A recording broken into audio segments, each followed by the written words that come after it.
नमस्कार, न्यूज 18 देख रहे हैं आप। मैं हूं आपके साथ आरजू साई। उत्तरकाशी से बड़ी खबर आ रही है, जहां पर डूंडा ब्लॉक में धोंतरी रातलधार मोटर मार्ग पर एक स्कूटी गहरी खाई में गिर गई। हादसे में स्कूटी सवार 3 युवकों की मौके पर ही मौत हो गई।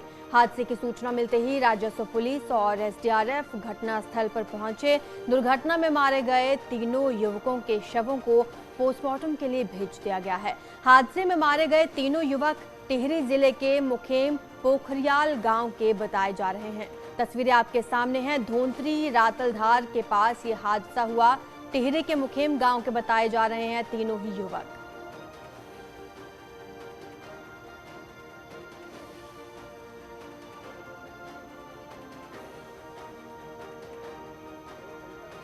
की एक्सीडेंट होने की सूचना प्राप्त थी, जिसमें 3 लोग सवार थे और ये सूचना आ रही थी उनकी तीनों की डेथ हुई, जो गहरी खाई में गिरी है और उनकी डेड बॉडी के लिए रिकवर किया जा रहा है और वो टिहरी क्षेत्र के बताए गए।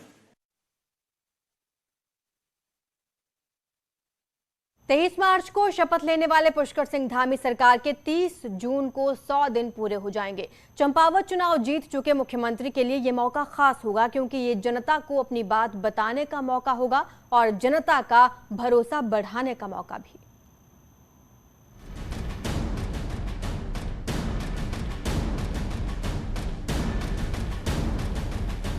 अपने 6 महीने के पहले कार्यकाल में मुख्यमंत्री पुष्कर सिंह धामी के सामने सत्ता में बीजेपी की वापसी की चुनौती थी और अब चंपावत चुनाव जीत चुके मुख्यमंत्री के सामने पूरे 5 साल का कार्यकाल है। धामी सरकार के दूसरे कार्यकाल के 100 दिन 30 जून को पूरे होंगे और यही वो मौका होगा जब मुख्यमंत्री पुष्कर सिंह धामी अपनी सरकार की उपलब्धियां बता पाएंगे और वो स्कीम और प्लान भी बताएंगे जिस पर अगले 5 साल में उत्तराखंड को आगे बढ़ाना है। कैबिनेट मंत्री गणेश जोशी का कहना है कि विभाग ने क्या किया और आगे क्या करेंगे, ये 100 दिन में जनता को बताया जाएगा। 100 दिन के अंदर हर मंत्रियों को अपने अपने विभागों में कुछ ऐसे काम करने को कहा कि जिसको दिखाया जा सके कि हम 100 दिन में हमने क्या किया है।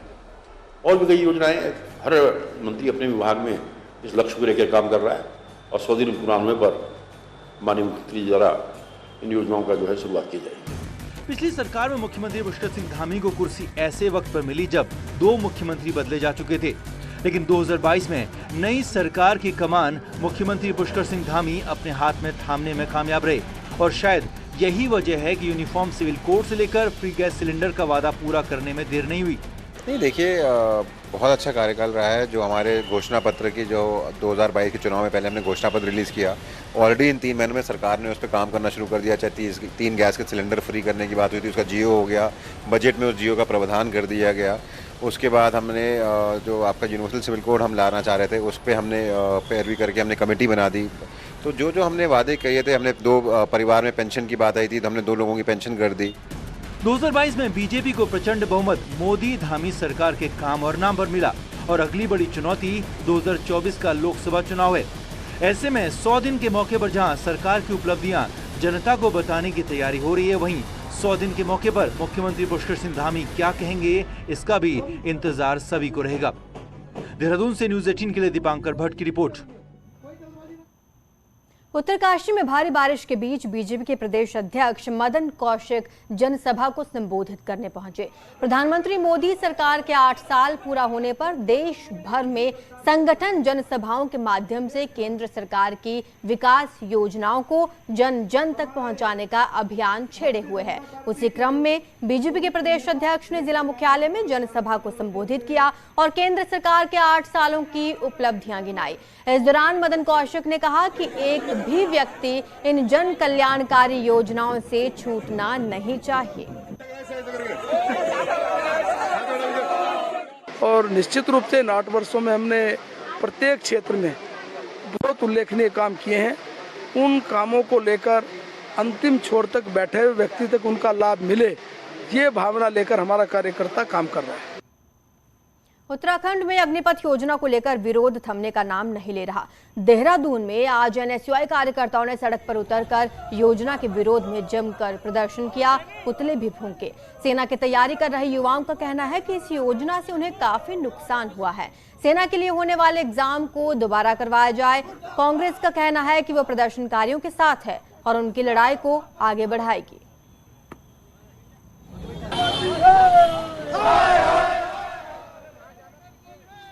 उत्तराखंड से एक मिसाल तय करनी चाहिए कि अगर केंद्र का कोई तुगलकी फरमान आएगा जो हमारे राज्य के खिलाफ है तो उसको खिलाफ भी बोलना चाहिए। मैं कहना चाहता हूं कि युवा सड़कों पर है और रोज आपको बड़ी घटनाएं पूरे देश में दिखाई दे रही हैं। तो मेरा यह मानना है कि हम इसका पुरजोर विरोध करेंगे। कल हमने सदन में भी किया, अब सड़क में भी युवाओं के साथ मिलकर। हरिद्वार में अग्निपथ योजना के विरोध में भारतीय किसान यूनियन ने पैदल मार्च निकाला। इस पैदल मार्च में भाकियू के नेता राकेश टिकैत समेत कई किसान नेता मौजूद रहे। पैदल मार्च के बाद अग्निपथ योजना के विरोध में भारतीय किसान यूनियन ने सिटी मजिस्ट्रेट को एक ज्ञापन सौंपा। आपको बता दें, हरिद्वार में भारतीय किसान यूनियन का किसान महाकुंभ चल रहा है।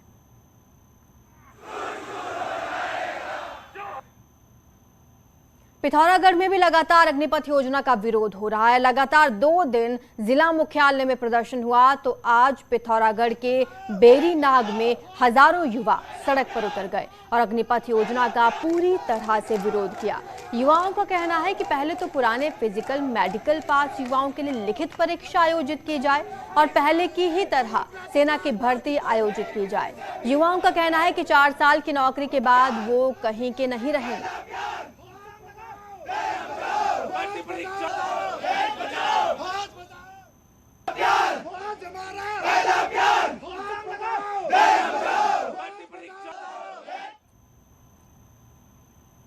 देश भर में केंद्र सरकार की अग्निपथ योजना के विरोध के बीच उत्तराखंड के शिक्षा मंत्री धन सिंह रावत का बड़ा बयान सामने आया।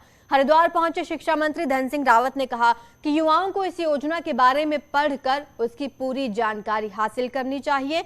प्रदेश सरकार अब सभी जिलों में जाकर युवाओं से संवाद कर योजना के बारे में बताएगी। हरिद्वार में एक कार्यक्रम में पहुंचे मंत्री धन सिंह रावत ने युवाओं को अग्निपथ के फायदे गिनाते हुए कहा कि ये योजना युवाओं और देश की सुरक्षा के लिए बहुत अच्छी साबित होगी। मैं कह सकता हूं कि ये भारत के रक्षा के लिए बहुत अच्छी है, युवाओं के लिए बहुत अच्छी है, क्योंकि इसमें जितनी वैकेंसी हैं वो वैकेंसी की कटौती नहीं की गई है। और अब हम प्रत्येक जिलों में जाके युवाओं को भी समझाने का काम करेंगे कि भाई ये जितना भी काम मोदी जी कर रहे हैं वो युवाओं के लिए कर रहे हैं। अग्निपथ भर्ती योजना के विरोध में उत्तराखंड में कई जगह पर सड़कों पर उतरकर प्रदर्शन किए जा रहे हैं। वहीं अल्मोड़ा पहुंचे कैबिनेट मंत्री रेखा आर्य ने कहा कि पीएम मोदी ने देश के हित में फैसला लिया है, लेकिन युवा इसे समझ नहीं पा रहे। रेखा आर्य ने यह भी कहा कि अग्निपथ योजना पूरी तरह से युवाओं के हित में है और ये योजना देश की सेवा का सपना देखने वाले युवाओं के सपनों को साकार करने वाली है। आज युवाओं के उत्थान के लिए आवश्यक था तो निश्चित रूप से योजना लेकर आए हैं। बहुत जल्दी उसकी अधिसूचना भी जारी होगी। तो मुझे लगता है थोड़ा सा समझने का फेर है, इससे ज़्यादा और कुछ नहीं। उधम सिंह नगर में पुलिस ने यूपी से तस्करी कर लाए जा रहे 45 दुर्लभ प्रजाति के जिंदा कछुओं के साथ 2 तस्करों को गिरफ्तार किया। पुलिस ने दोनों के खिलाफ वन्य जीव जंतु संरक्षण अधिनियम की धाराओं में केस दर्ज कर उनको जेल भेज दिया। एसपी सिटी ने बताया कि यूपी और उत्तराखंड के बॉर्डर पर चेकिंग के दौरान संदिग्ध बाइक सवार को रोकने का इशारा किया गया, लेकिन पुलिस को देखकर बाइक सवार युवकों ने बाइक मोड़कर यूपी की तरफ भगाने की कोशिश की, जिसके बाद पुलिस ने उनका पीछा किया और दोनों को पकड़ लिया। जिसके बाद बाइक में रखे बोरे की तलाशी ली गई तो उसमें जिंदा कछुए बरामद हुए। दोनों तस्कर किच्छा के रहने वाले हैं और बरेली से कछुओं को लेकर उधम सिंह नगर में बेचते हैं।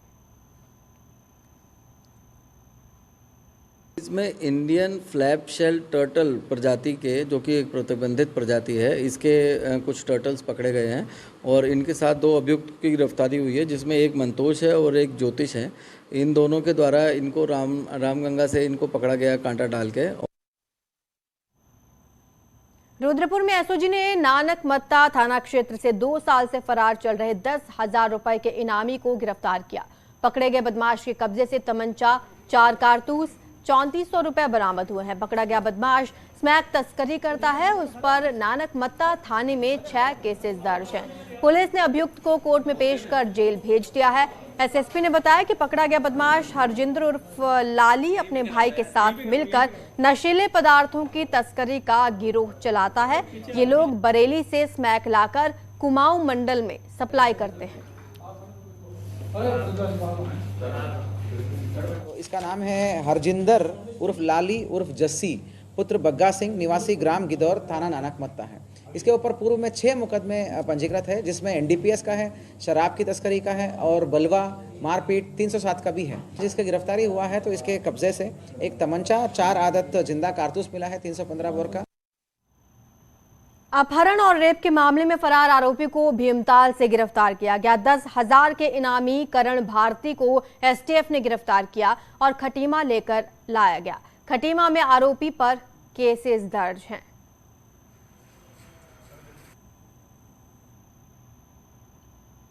केंद्र सरकार के 8 साल पूरा होने पर भारतीय जनता पार्टी कई कार्यक्रम आयोजित कर रही है। इसी कड़ी में हरिद्वार के भारत सेवा आश्रम में गरीब कल्याण सम्मेलन कार्यक्रम का आयोजन किया गया, जिसमें सांसद रमेश पोखरियाल निशंक और प्रदेश के कैबिनेट मंत्री धन सिंह रावत समेत कई बीजेपी नेता शामिल हुए।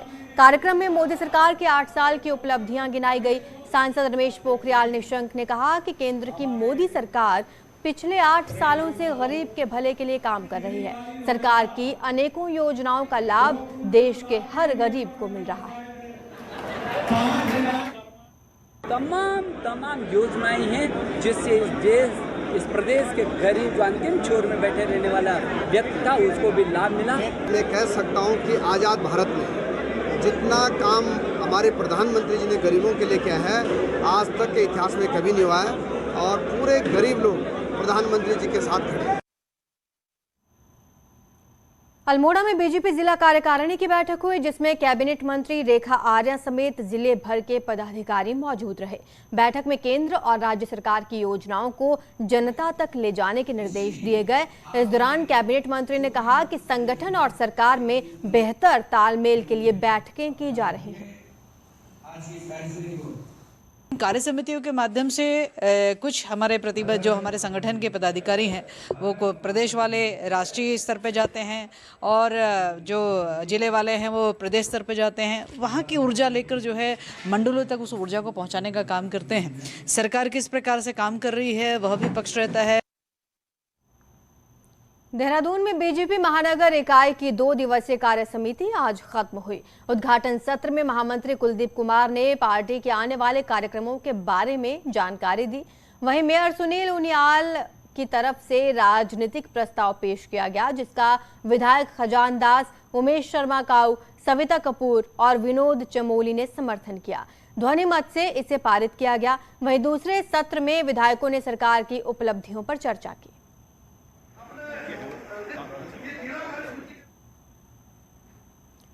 उत्तराखंड में हर मोर्चे पर मुंह की खा रही आम आदमी पार्टी अब चिंतन मनन में लगी है। पार्टी ने प्रदेश भर से कार्यकर्ताओं को एक मंच पर लाया और गिले शिकवे दूर कर अब आगे की रणनीति पर मंथन जारी है। उत्तराखंड में आम आदमी पार्टी इस कोशिश में है कि कैसे प्रदेश में पार्टी को जिंदा रखा जाए। पार्टी के नेता एक एक कर नाता तोड़ने लगे तो पार्टी पदाधिकारियों को चिंता सताने लगी। लिहाजा अब चिंतन शिविर का दौर शुरू हो गया है। पार्टी की कोशिश है कि निकाय चुनाव में पार्टी मुंह की न खाए, इसलिए सभी कार्यकर्ताओं से उनकी नाराजगी की वजह पूछी जा रही है। उत्तराखंड में आप देखते होंगे एक के बाद एक मुद्दे हैं, उसी को लेकर हम लोग मंथन कर रहे हैं और आगे हमें कैसे लड़ाई लड़नी है। आगे हमारा निकाय चुनाव भी है, लोकसभा चुनाव भी है, उसी को लेकर हम लोग मंथन कर रहे हैं। उत्तराखंड में आम आदमी पार्टी के नेता और कई कार्यकर्ता पार्टी छोड़ चुके हैं और कई छोड़ने की तैयारी में हैं। लेकिन आम आदमी पार्टी के उत्तराखंड प्रभारी दिनेश मोहनिया का दावा है कि किसी के जाने से पार्टी पर कोई फर्क नहीं पड़ता। कोई भी पार्टी व्यक्ति से नहीं चलती, पार्टी चलती है विचारधारा से, उसके विचार से। आम आदमी पार्टी और आम आदमी की जो विचारधारा है उसको लेकर आम आदमी पार्टी चल रही है। परिवार है, परिवार में रूठना मनाना चलता रहता है और मैंने जैसा बताया कि बड़ा परिवार जितना होगा उसमें चीजें ऐसे चलती रहती है। लेकिन फिर भी ये देख के आपको अच्छा लगेगा, अभी आप कार्यकर्ताओं से भी बात करेंगे कि सब पार्टी एकजुट है। अब भले ही पार्टी में मंथन हो रहा है, लेकिन इतना जरूर है कि आम आदमी पार्टी में सब कुछ ठीक नहीं है। और डैमेज कंट्रोल करने में अब शीर्ष नेतृत्व जुट चुका है।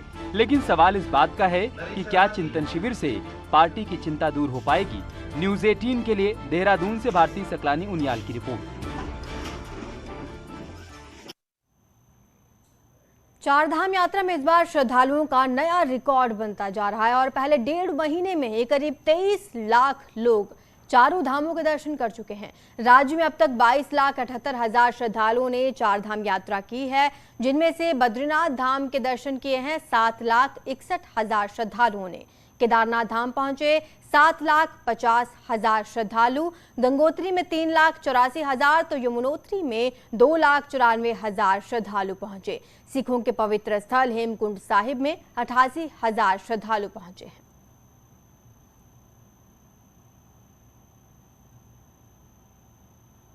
– 2013 की प्राकृतिक आपदा के बाद धीरे धीरे हेमकुंड साहिब की यात्रा में भी इस साल इजाफा होने लगा। लगभग 4 सालों तक हेमकुंड साहिब की यात्रा काफी धीमी रही। 2 साल कोरोना से हेमकुंड साहिब की यात्रा में तीर्थयात्री नहीं पहुंच पाए, लेकिन इस बार रौनक अलग है।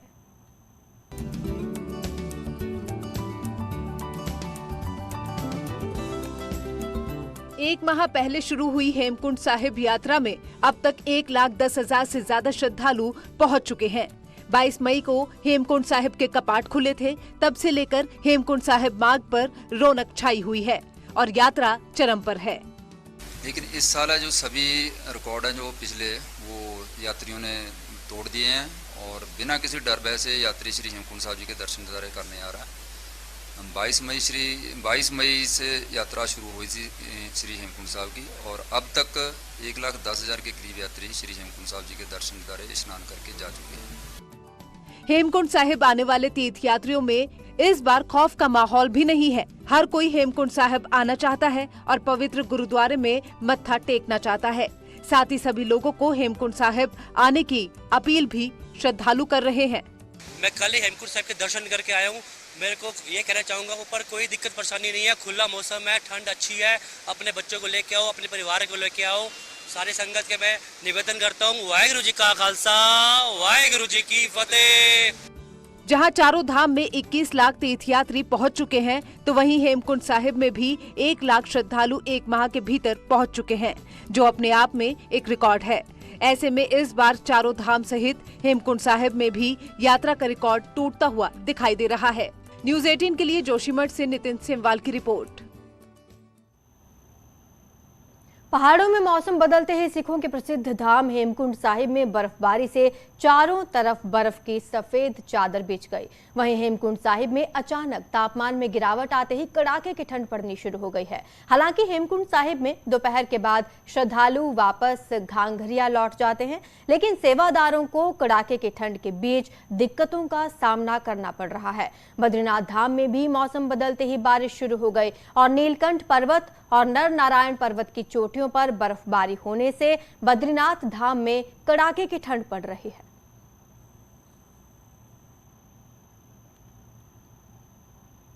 उत्तरकाशी में सुबह से ही लगातार बारिश जारी है, जिससे जनजीवन पूरी तरह से प्रभावित हो गया है। गंगोत्री, यमुनोत्री धाम समेत पूरे जनपद में लगातार बारिश हो रही है, जिससे तापमान में काफी गिरावट महसूस की जा रही है, जिससे चारधाम यात्रा पर आने वाले यात्रियों को ठंड का सामना भी करना पड़ रहा है। वहीं मौसम विभाग की माने तो अगले 2 दिन इसी तरह का मौसम बना रहेगा। आपदा प्रबंधन विभाग मौसम पर नजर बनाए हुए है।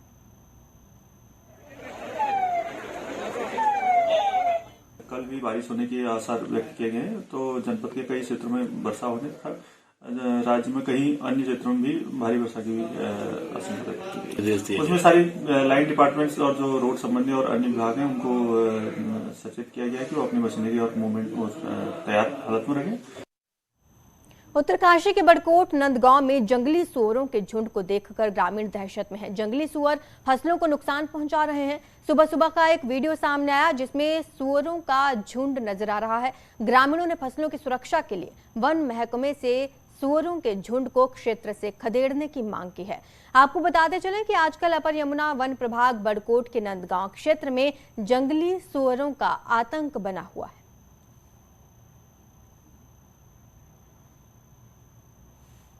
उत्तराखंड में आवारा पशुओं की बढ़ती समस्या से निजात पाने के लिए प्रदेश सरकार आवारा पशुओं के लिए पॉलिसी तैयार करने जा रही है। इस पॉलिसी का प्रस्ताव आगामी कैबिनेट मीटिंग के दौरान पशुपालन मंत्रालय रखेगा। इस पॉलिसी से प्रदेश को आवारा पशुओं से कुछ हद तक निजात मिलेगी। इस पॉलिसी में पशुओं को सड़कों पर छोड़ने वालों पर सख्त कार्रवाई की जाएगी। वहीं मौजूदा स्थिति में सड़कों पर आवारा पशुओं के लिए रहने के लिए गौशालाओं का निर्माण किया जाएगा। मामले में पशुपालन मंत्री सौरभ बहुगुणा का कहना है कि पॉलिसी लगभग बनकर तैयार है, जिसमें मुख्यमंत्री की सहमति के बाद इसको आगामी कैबिनेट के सामने रखा जाएगा।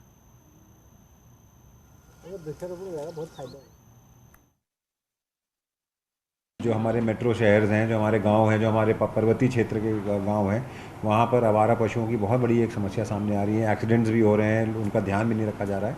तो मैंने अपने अधिकारियों को स्पष्ट रूप से निर्देश दिए हैं कि आवारा पशुओं के लिए हम जल्द से जल्द एक पॉलिसी बना के ला रहे हैं और उसको हम कैबिनेट में लाएंगे और कहीं ना कहीं आपको आने वाले समय में इसमें कोई राहत भी दिखेगी और एक ठोस पॉलिसी भी उत्तराखंड की मिलेगी। सिडकुल सितारगंज में स्वास्थ्य संबंधी उत्पाद बनाने वाली कंपनी को प्रबंधन ने बंद कर दिया है, जिसके बाद अचानक से कंपनी बंद करने के फैसले के बाद बेरोजगार हुए 150 कर्मचारियों में उबाल आ गया है। कर्मचारियों ने कंपनी गेट पर जमकर हंगामा काटा और धरना शुरू कर दिया। कर्मचारियों ने कहा कि उन्होंने कंपनी को मुनाफा देने के लिए मेहनत की, लेकिन प्रबंधन ने अचानक कंपनी को बंद करने का फैसला कर कर्मचारियों के साथ धोखा करने का काम किया। कर्मचारी धरने पर हैं, लेकिन कंपनी प्रबंधन इस मामले में कुछ बोलने को तैयार नहीं है। वहीं सहायक श्रमायुक्त ने कंपनी प्रबंधन को नोटिस जारी करने की बात कही। हम लोग अब कहाँ जाएंगे? इतने छोटे छोटे बच्चे हैं लोगों के, बूढ़े माँ बाप हैं घर पे, किसी का मकान बन रहा है, किसी ने लोन लिया है, किसकी EMI चल रही है। क्या वो ये कंपनी के जो मैनेजमेंट के बंदे हैं और ये कंपनी का जो पूरा HR हेड है, क्या ये वो जवाब दे सकता है इस चीज़ को? ये शर्मसार करने वाली जो हरकतें हैं ये इसने हम लोगों के साथ क्यों की? और बंद करने का क्या कारण रहा है? अभी उन्होंने नोटिस में तो अपना कुछ प्रोडक्शन को लेके दिया है कि प्रॉफिट में अभी कंपनी नहीं है, इस तरह की कुछ बातें उनके नोटिस में आ रही हैं। दोनों पक्षों को नोटिस जारी कर दिया है और मंगलवार को 11 बजे इनकी ऑफिस में वार्ता रखी हुई है। 1962 के चीन युद्ध के बाद सीमावर्ती प्रदेशों में SSB ने स्वयंसेवकों को प्रशिक्षण देना शुरू किया था। देश भर में हजारों की संख्या में SSB गोरिल्ला प्रशिक्षण देकर देश की सेवा के लिए तैयार किए गए। वर्षों बीतने के बाद नौकरी नहीं मिली और ना ही राज्य सरकार की नौकरियों में प्राथमिकता मिली। अब अग्निपथ योजना में भी सवाल उठा रहे हैं। ये रिपोर्ट देखिए। एक देश में दो कानून, केंद्र सरकार होश में। देश भर के 17 राज्यों में लाखों लोगों को SSB ने प्रशिक्षण दिया। 2002 तक SSB में इन्हीं स्वयंसेवकों को भर्ती किया जाता था, लेकिन उसके बाद कोई भर्ती नहीं हुई। ऐसे में अब ये अग्निपथ योजना पर भी सवाल उठा रहे हैं कि सरकार सीमाओं की सुरक्षा के मामले में प्रयोग न करे। एक प्रयोग पहले भी किया था 1962 में भारत चीन युद्ध के बाद सीमा पर सुरक्षा को मजबूत करने के लिए गुरिल्लों को प्रशिक्षण दिया गया था और वर्षों तक उनकी सेवा लेने के बाद उन्हें असहाय छोड़ दिया गया है। SSB गुरिल्ला प्रशिक्षित अग्निपथ भर्ती योजना पर सवाल उठा रहे हैं, जबकि केंद्र सरकार इसे युवाओं के लिए बेहतर मौका मान रही है। जिन युवाओं के लिए योजना बन रही है वो युवा सड़कों पर विरोध कर रहे हैं। वहीं केंद्रीय रक्षा राज्य मंत्री तो गुरिल्लाओं के मामले को अलग बता रहे हैं। गुरिल्ला अलग चीज है, वो एक अगर आप स्टडी करेंगे, मेरा बोलना ठीक नहीं रहता है, उसकी लड़ाई अलग है, उनका भी कहना ठीक है। वो तो एक किस्म से आप हैं, जैसे आपको एक ट्रेनिंग दे दी, आप घर के अंदर बैठे हैं, लेकिन आप सारी इंफॉर्मेशन देते हैं, जैसे कि कई कंट्रीज में होता है, घर में बैठा आदमी भी होता है। योजना जिन युवाओं के लिए सरकार ने बनाई है वो विरोध में सड़कों पर आंदोलन कर रही है। युवाओं को डर है कि सरकार 4 साल बाद उन्हें रोजगार देगा या नहीं। कहीं SSB गुरिल्लाओं की तरह वर्षों तक आंदोलित ही रहना तो नहीं पड़ेगा। न्यूज़ 18 के लिए नैनीताल से वीरेंद्र बिष्ट के साथ अल्मोड़ा से किशन जोशी की रिपोर्ट। और यहाँ रुकेंगे छोटे से ब्रेक के लिए, जल्द हाजिर होंगे।